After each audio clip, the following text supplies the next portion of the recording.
लोग मुझे आशीर्वाद देकर के इस रास्ते पे आगे नहीं बढ़ाते। और इतनी लंबी यात्रा में जो इस शहर की जनता ने और आप सब ने मुझे जो सहयोग किया, आशीर्वाद दिया, प्रेम दिया, उसके कारण से ही मैं यहाँ पहुँचा हूँ। तो ये मेरा स्थान नहीं है, ये आपके आशीर्वाद का स्थान है। आज चैम्बर ऑफ कॉमर्स के शपथ ग्रहण के अवसर पर मुझे भी आपके बीच में आने का मौका मिला। आज की कार्यक्रम की अध्यक्षता कर रही हूँ हमारी इस राज परिवार की रेणुका कुमारी जी, के साथ विधायक के रूप में एक लंबा काल गुजारा हरिपुर सिंह जी, और टांक साहब को मैंने महापौर के रूप में नहीं, मैंने इनको एक इंजीनियर के रूप में देखा। मैंने इनको और इनकी कार्य क्षमता के कारण से ये संघ परिवार से जुड़ा हुआ व्यक्ति होते हुए भी हरदेव जोशी ने इनको अपने ही शहर बांसवाड़ा में लंबे समय तक एज इंजीनियर रख करके इनका वो मान सम्मान है। ये टांक साहब वही हैं जिन्होंने प्रताप गौरव केंद्र जैसा प्रताप का एक ऐसा स्मारक खड़ा किया है जो आने वाली पीढ़ियाँ याद रखेगी। वो आज वो हमारे बीच में उपस्थित हैं। चैम्बर के अध्यक्ष भाई पारस जी, कार्यकारी अध्यक्ष, मेरे ही गांव के मेरे ही पड़ोसी भाई हिम्मत जी बडाला, और आज वास्तव में मुझे बहुत प्रसन्नता है कि हिम्मत जी बडाला के राकेश ने जिस प्रकार के सीए के अंदर जो बच्चे उदयपुर के तैयार किए हैं वो अपने आप में एक इतिहास बना दिया है। आप मंच पर आदरणीय विनोद जी बैठे हैं, हेमंत दास जी बैठे हैं, और एक बड़ी कड़क बात जो है वो हमारे खेतान साहब ने कही। आप सभी बंधुओं, मैं सोचता हूँ कि खेतान साहब की बात में तो बहुत नाम, लेकिन बिना मांगे तो दुनिया में कोई नहीं देता। आज पहली बार आपने विषय को आगे बढ़ाया है, इस विषय को आगे बढ़ाओ, रास्ता अपने आप निकल जाए। कम से कम एक विषय सोचने के लिए दिया तो सही, तो आपने 2.5 मिनट का अच्छा उपयोग किया। आपको धन्यवाद। हम सब लोगों की एक सोचने की दिशा दी है, इसलिए मैं आपका अभिनंदन करता हूँ। बंधुओं, कुछ प्रभु की कृपा रही, भगवान एकनाथ की कृपा रही।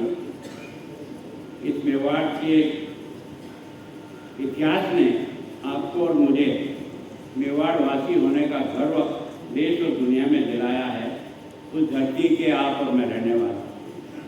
वास्तव में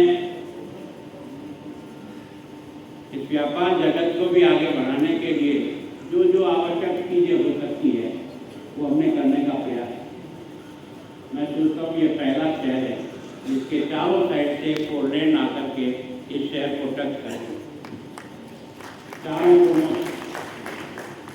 मैं सोचता हूँ कि जिस रेलवे को आगे बढ़ाने के लिए सुखाड़िया जी ने जिस सिटी स्टेशन को बनाया था कभी हिम्मतनगर से हमको जोड़ने के लिए, लेकिन उसके बाद आज जिस रूप में वो आगे बढ़ा है और रेलवे की सुविधा जिस प्रकार से उदयपुर को मिली है, ब्रॉडगेज भी मिला है, ब्रॉड के साथ साथ इलेक्ट्रिफिकेशन भी हुआ। और केवल आप 4-5 महीने और रुक जाओ, जब अहमदाबाद से भी इलेक्ट्रिफिकेशन पूरा हो जाएगा, उसके बाद उदयपुर को लगेगा कि टूरिस्ट क्या होता है और टूरिस्ट शहर क्या होता है, ये आपको मुझे सवाल है। अभी हमने इस स्टेशन को विकसित करने के लिए भी लगभग ये वर्ल्ड क्लास स्टेशन बनेगा, लगभग 350 करोड़ रुपया इस पर खर्च हो रहा है। सभी प्रकार की सुविधाएं, हमारा एयरपोर्ट भी इंटरनेशनल एयरपोर्ट आने वाले 3-4 महीनों में इंटरनेशनल उड़ानें यहाँ से प्रारंभ हो जाएगी, उसके लिए भी प्रयत्न कर रहे हैं। और लगभग उसमें भी हमको 300-350 करोड़ रुपया और मिला। तो एक तरह से उदयपुर का इंफ्रास्ट्रक्चर डेवलप करने की दृष्टि से मैं सोचता हूँ कि स्मार्ट सिटी इस छोटे से शहर में आना बहुत असंभव था। और हम सब लोगों ने स्मार्ट सिटी को समझने का प्रयास किया कि स्मार्ट सिटी को लाने के लिए क्या क्या मापदंड पूरे करें तो हम आ जाए। तो हम तो आबादी के बहुत छोटे शहर हैं, हम तो उस लाइन में आते ही, पर उसमें एक लाइन था कि पब्लिक की डिमांड स्मार्ट सिटी के बारे में कितनी ज़्यादा से ज़्यादा कहाँ से आती है, उस शहर की भी गिनती होती है। तो इसलिए हमने और हमारी नगर निगम ने एक एक वार्ड में आप सब जनता के बीच में कागज ले जा करके जिस प्रकार के पुलंदा तैयार किया, और उसके कारण से हिंदुस्तान में सबसे ज़्यादा जन ओपिनियन स्मार्ट सिटी बनना चाहिए किसी की आई तो उदयपुर शहर वासियों की आई, और उसके कारण से हमको ये स्मार्ट सिटी का पैसा मिला। आज आपको लगता होगा कि कुछ कमियां तो रहती है, कुछ कामों में कमियां रही है, उसको निकालने का भी प्रयास करेंगे, लेकिन फिर भी मैं सोचता हूँ कि साफ सुथरा सुंदर शहर बनाने का प्रयास किया। सड़कें जरूर टिकनी ज़्यादा हो गई, इससे ज़्यादा गिरने के चांसेस बने।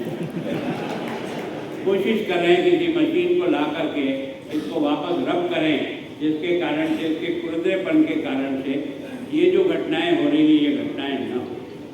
मैं सोचता हूँ अमृत योजना से भी इस स्टेप को कवर करने का प्रयास, टूरिस्ट की दृष्टि से भी फॉरेस्ट डिपार्टमेंट का भी पूरा उपयोग किया, उसको भी डेवलप करने का प्रयास। तो मैं सोचता हूँ कि केवल आप पर निर्भर ये जाएगा कि आने वाला हर टूरिस्ट खुश होकर के जाए। ये व्यवहार देना और ये समझ रखना ये आप लोगों के ऊपर निर्भर है। हम 2 पैसे का घाटा खा जाए चिंता नहीं, टूरिस्ट हमसे नाराज होकर के नहीं जाए, इस बात का प्रण हम सब लोग करेंगे। तो मैं सोचता हूँ आने वाले कुछ समय में आज हमारे यहाँ सबसे अधिक शादियों के जितने भी होटलें हैं आपकी सब हो, और आखिर होटलों में जो शादियों करना आता है वो किसी न किसी 2 पैसे का सामान खरीदता ही। तो मैं सोचता हूँ कि हमको जिस ढंग से इस शहर को अच्छा बना करके इसको और ऊंचाई देने का प्रयत्न करें। मैं बहुत कोशिश की है कि आपको जितनी अधिक से अधिक पार्किंग मिल सके। कई बड़े बड़े शहर में आप घूम आओ, लेकिन पार्किंग की जगह आपको मिलेगी। हमने इस छोटे से शहर में भी इस स्मार्ट सिटी के माध्यम से या बाकी माध्यम से जगह जगह 1, 2, 3 मंजिलें पार्किंग बनाई है, ताकि जब तक पार्किंग नहीं होगी आपका व्यापार नहीं है। अब थोड़े से आप लोग नाराज हो जाते हो। मैं कहता हूँ कि जब आप अपने घर से गाड़ी लाते हो तो आपकी गाड़ी आपकी दुकान के आगे नहीं खड़ी रहनी चाहिए, पार्किंग में जाना, तब तो व्यापार उठेगा। अब उसमें हो सकता है कि हमारे को पैसे नहीं कमाने, हमें कोई धंधा करने के लिए पार्किंग नहीं बनाया कि उससे कोई पैसा कमाए, और इसलिए आपकी सुविधा के अनुसार नगरपालिका भी इस बात की चिंता करे कि जो परमानेंट पार्किंग का कार्ड जिनके पास होगा व्यापारी का, उसको कम से कम पैसा देना पड़े ताकि वो अपनी गाड़ी वो पार्किंग में खरीदे। अगर हम वास्तव में शहर को उठाना चाहते हैं तो दुकान पर सामान वही खरीदेगा जहाँ गाड़ी खड़ी करने की जगह हो। अब आज की तारीख में अपना सिंधी बाजार जब मैं पढ़ने आया था यहाँ, तब हमारा सबसे मेन मार्केट ही सिंधी बाजार था, मेन मार्केट ही हमारा घंटाघर था, मेन मार्केट ही हमारा बड़ा बाजार था। आज वहाँ व्यापार कमजोर पड़ा गया, और उसका एकमात्र कारण क्या है कि आज आपके और मेरे सबके पास गाड़ियाँ हैं। मैं जाना तो चाहता हूँ सामान लेने के लिए, पर गाड़ी कहाँ खड़ी करूँगा, इसका संकट आता है मेरे दिमाग। और इसके कारण से जब तक इस सुविधा को अपन बढ़ाएं भी सही और इसको ठीक भी करें, अगर आपको लगता है तो नगर पालिका आप साथ बैठो, जो रेट आप तय करना चाहो वो रेट तय करो, हमें कोई एतराज नहीं, लेकिन कम से कम अगर शहर के अंदर आने जाने के रास्ते ठीक प्रकार से रहेंगे, और स्मार्ट सिटी के कारण से वो 6 फीट की गली भी आज 9.5 फीट की गली हो गई है, जिसमें आप गाड़ी भिजा सकते। हमने वार्ड टू वार्ड उसको बनाया है, नालियों को अंदर लिया है ताकि जगह ज़्यादा से ज़्यादा मिले। आप में से कुछ लोग हमसे नाराज हुए, हमने आपकी जो है ना, हमने आगे पॉपुलर इंडिया निकाले तो इनकी मत निकालो। आप सब लोग मिलकर के इसको ठीक करो, और अगर कुछ रखना भी चाहते हो तो शाम के समय समेट लेने जैसी आप झूलते हुए बनाओ, ताकि आपका सामान भी रह जाए और उसकी सड़क की चौड़ाई भी बढ़ी। तो मैं सोचता हूँ कि व्यापार को आगे बढ़ाने के लिए हम सबको सामूहिक सोचना पड़ेगा। 2 ही चीज़ें व्यापार बढ़ाती है, एक तो हमारे काम और हमारी चीज़ की क्वालिटी के लिए। जो सामान हमारे यहाँ से कोई भी विदेशी लेके चाहे धोती लेके जाए, चाहे कोई फर्नीचर लेके जाए तो कुछ उसकी क्वालिटी अच्छी हो, हमें 2 पैसा कम मिले तो चलेगा, लेकिन हमारी ये छाप होनी चाहिए उदयपुर से खरीदा हुआ छोटा से छोटा सामान सही होगा, सही दाम होगा, ईमानदारी से दिया जाएगा, अपना व्यापार अपने आप खड़ा होगा। व्यापार को खड़ा करने के लिए भी हमको अपना दिमाग लगाना। भारत जी से भी बार-बार मेरा आग्रह है कि कुछ नए मार्केट भी डेवलप है ना। मैं सोचता हूँ कि आजकल व्यापार के बारे में अगर 100 दुकानें एक ही कपड़े की हो तो ज़्यादा कपड़ा बिकेगा। और इस पर ये सोचो कि एक गली में एक कपड़े की दुकान है, कारण के आदमी के पास चॉइस रहेगी और आप इस कंपटीशन में जो अच्छी प्रकार से अपना धंधा करेगा तो व्यापार अपने आप खड़ा हो जाएगा। आदमी को 10 जगह घूमना नहीं पड़ेगा।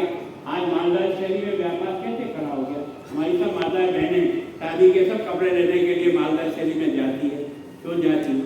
क्योंकि उसको एक ही जगह पर कई वैरायटी मिल जाती है, इसलिए जाती है। ऐसे ही अपने सराफा बाजार को भी अगर कहीं अच्छी जगह दें तो मैं सोचता हूँ एक साथ ही अब आज की तारीख में मैं सोचता हूँ कि व्यापार को भी हमको सेक्टर वाइज बांटना पड़ेगा और उसके लिए अलग अलग जगह तय करनी पड़ेगी, ताकि जो नया डेवलपमेंट हो रहा है उसमें हमारा व्यापारिक क्षेत्र भी बढ़े। अब हमने आपके कृषि उपज मंडी का सेकेंड फेज बहुत बड़ी बना। मैं सोचता हूँ कि जितना संभव हो सकता था एक कृषि मंडी से बराबर उसके बाजू में जो नया जो दक्षिण विस्तार हो रहा है उस दक्षिण विस्तार में भी 2-4 मार्केट बनाने के एरिया भी डेवलप करने के लिए अगर आपका चेंबर प्रयास करे तो हम सरकार की तरफ से आपको मदद कर सकते हैं। आप चाहोगे कोई जमीन देना चाहो तो आप स्वयं लो, हम आपको कम से कम पैसे में आपका कन्वर्शन करके और आपको अच्छा मार्केट डेवलप करने के दे सकते हैं, ताकि हर व्यापारी को भी अपना स्वयं का कोई व्यवसाय करने का काम मिले। तो किया जा सकता है बहुत। अब आप बार-बार महामहिम तो महामहिम यार किसी बाप के लिए उसका बेटा कलेक्टर भी बन जाए तो कलेक्टर नहीं होता है, बेटा ही होता है।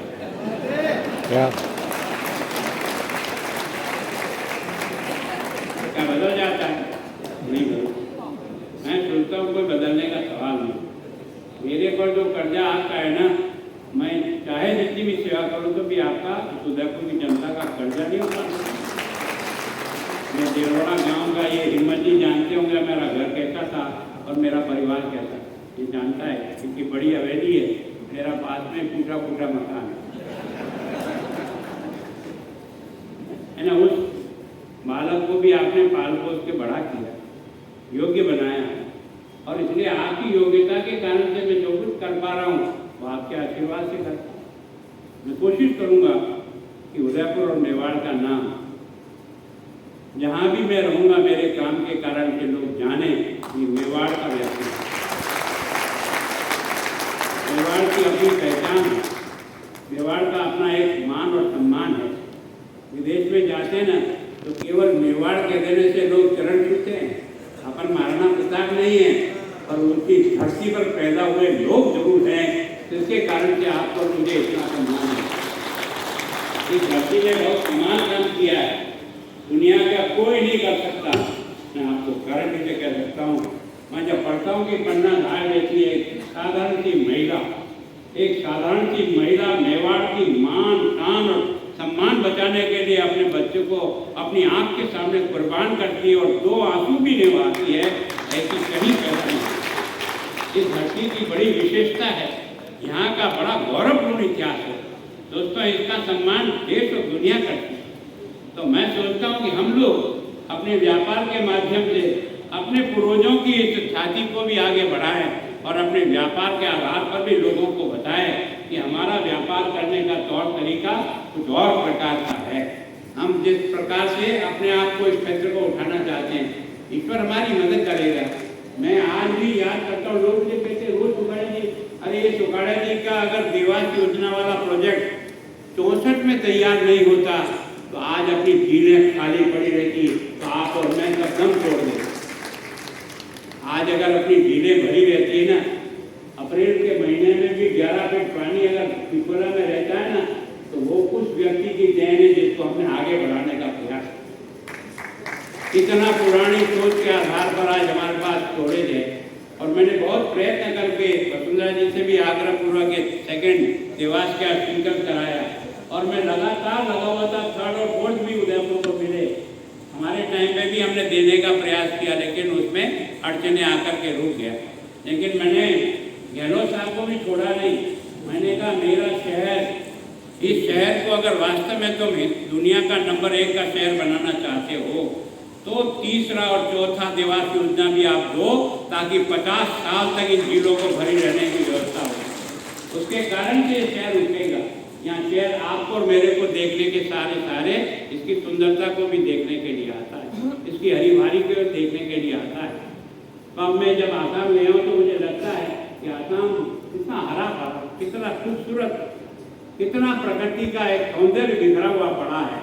एक ब्रह्मपुत्र नदी ने सारे के सारे आसाम को कितना तरोताजा कर दिया।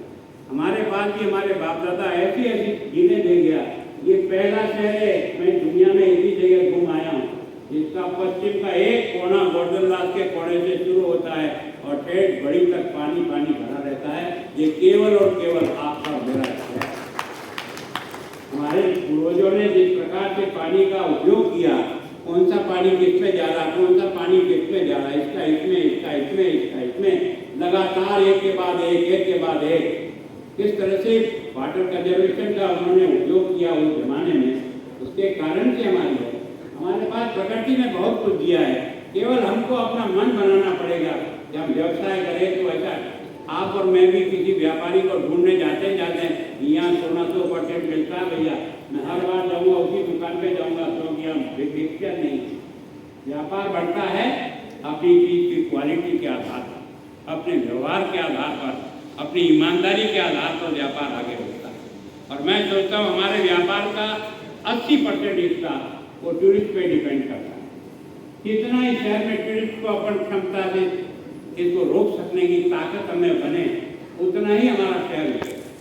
मैं सोचता हूँ ये जो नंगी पहाड़ियाँ हैं, ये 20-20, 30-30 किलोमीटर तक अगर बिल्कुल बनाच्छादित हो जाए, यहाँ की जितनी सेंचुरी है वो सब डेवलप हो जाए, तो निश्चित रूप से यहाँ का टूरिस्ट का जो मन लगेगा वो 1 दिन रुक करके 4 दिन रुकेगा, और 4 दिन रुकेगा तो किसी रिक्शे वाले को भी 2 पैसे का मिलेगा। कोई कपड़े की इस्त्री कराएगा, दाढ़ी बनाने जाएगा तो किसी को रोजगार मिलेगा। हमारा रोजगार का सबसे बड़ा अगर कोई साधन है तो आज की तारीख में आप लोग देखते होंगे कि हमारे एग्जाम हो जाता है चारों तरफ से टूरिस्ट के कारण से। लेकिन आप लोगों को टूरिस्ट का इतना आने के बाद भी इसका धन्यवाद नहीं, कमियाँ निकालने के लिए सब आएंगे, इसमें ये क्यों कर रहे, इसमें ये क्यों कर रहे। मैं आपको आज कह रहा हूँ, अगर 1 साल अगर अपने आयर को ठीक प्रकार से कर दिया ना, तो आयर आपका एक नया डेस्टिनेशन बनेगा टूरिस्ट के लिए। भगवान ने हमको बहुत कुछ दिया है, केवल उसको संभालने की जरूरत है। और उसको संभाल करके मैं पालक जी और आपकी सारी टीम को भी कहता हूँ कि जितने भी व्यापारी वर्ग है, आज भी हमारा जो खिलौना उद्योग है मर गया। कोई जमाना था कि हमारा खिलौना उद्योग, जो भी कोई टूरिस्ट आता था हमसे, वो पहले यही कहता था खिलौने वाले की दुकान पे ले जाओ। लेकिन क्योंकि साल की लकड़ी जंगलों में नहीं होने के कारण से सारे के सारे जितने भी खिलाड़ी है वो व्यवसाय के बाहर है। कोई किसी की होटल में काम कर रहा, कोई कहाँ काम कर रहा। अच्छे से अच्छे कारीगर बैठे हैं, लेकिन उन कारीगरों को काम नहीं मिलता। तो मैं सोचता हूँ हमारे इन सब लोगों को काम कैसे मिले, हर छोटे से छोटे आदमी को काम कैसे मिले, इसके बारे में भी हमको, क्योंकि मैं केदार साहब और आप लोग कई जो स्ट्रेंथ के हैं, इस उदयपुर के सुनार को भी अच्छी से अच्छी कारीगरी का कैसे वो आभूषण बनाए, उसकी ट्रेनिंग देगा। हर आदमी को हर प्रकार के काम के लिए उसको कैसे प्रशिक्षण मिले ताकि वो अच्छी प्रकार से काम ले सके। मैं सोचता हूँ कॉटेज इंडस्ट्री की दृष्टि से भी, अभी आपने देखा तो हमारे यहाँ आसाम में जब भी कोई जाता है गमछा पहनाते हैं, और गमछे का इतना है, उन्होंने 100% गमछे को जो हैंडलूम से बनता है, जो हाथ से कारीगर बनाते हैं, वही हैंडलूम का ही काम में आएगा और कोई दूसरा काम में नहीं आएगा। हजारों लोगों को रोजगार उसमें से खड़ा हो गया। हमको भी उदयपुर के लिए कुछ चीज़ों के बारे में करना पड़ेगा कि ये हम लोकल फॉर वोकल है, हम यहाँ के लोगों की चीज़ों को खरीद करके उनको रोजगार दे सकते हैं। हमें एक बहुत बढ़िया, मैं सोचता हूँ हम कोशिश करें कि हमारे यहाँ के लोगों के द्वारा पैदा की हुई वस्तु का हम उपयोग करना सीखें। मैं सोचता हूँ हमको दिल्ली की साबुन नहाने की नहीं होकर के उदयपुर के द्वारा बनाई हुई किसी की नहाने की साबुन का उपयोग करने की आदत